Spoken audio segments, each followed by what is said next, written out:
Welcome back to everyone. Today in this video we will discuss how to fix battery drain after update on Samsung S23 Ultra.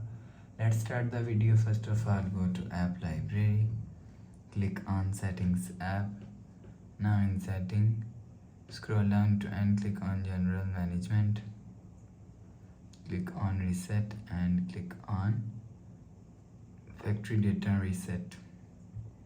Click on reset, enter phone pin, click on continue and click on delete all. You will see your problem is solved.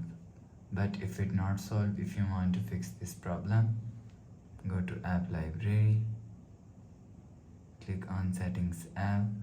Now in setting, scroll down to and click on software update, click on download and install. You will check your software update is latest. If it not latest, update your software latest. After update software latest, go back to home screen. You will see your problem is solved. But if it's still not solved, so restart device. Just click on hot side power button and click on this restart icon. Again tap on this restart icon, your phone is restart. After restarting, enter phone pin.